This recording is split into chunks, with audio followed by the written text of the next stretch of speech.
si Bernard Vista, kailang painter. Lahat po naman ito, kanyang gawa po yan. Yan pong nandyan ay the Pentecost, the pagbaba, the descent of the Holy Spirit. Ano po yung banal na Espiritu? Gabay ng mga apostol. Sabi natin, Panginoon, hindi ko kayo iiwang ulila. Bakit?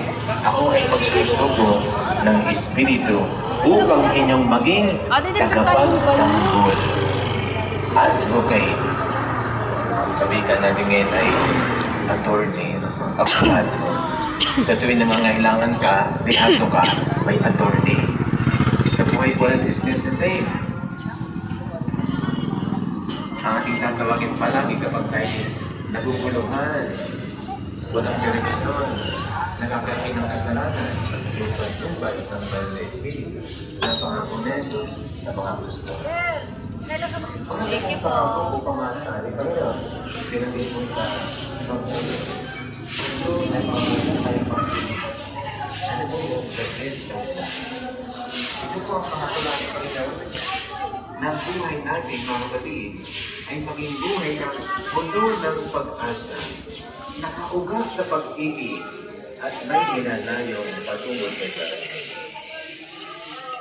Sabi po ng second reading, yung pagdurusa mo sa buhay ng Diyos ay bunga ng paggawa ng mabuti o paggawa ng masama. Magandang aking pagdalayan po yun. Yung bang dinadanas mo ngayon, yun ba ay bunga ng pagdurusa? Yung bang pagdurusa mo ngayon, yan ba ay bunga ng paggawa ng mabuti o paggawa ng masama? Siyempre sa buhay.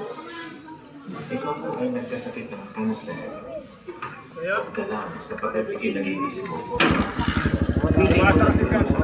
Ang tanong, yung bang pagdurusa mo, bunga ng paggawa ng mabuti o paggawa ng masama?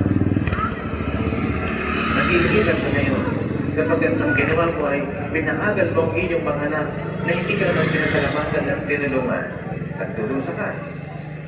Yung ba pagdurusa mo, bunga ng paggawa ng mabuti o paggawa ng masama? Paggawa ng mabuti sapagkat pinahagal mo ang mga anak mo, hindi ka lamang tinulungan, di ka doon.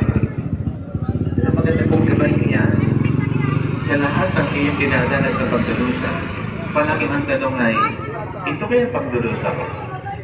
Ito kaya ay bunga ng aking paggawa ng mabuti o paggawa ng masama? May itinayo kang negosyo na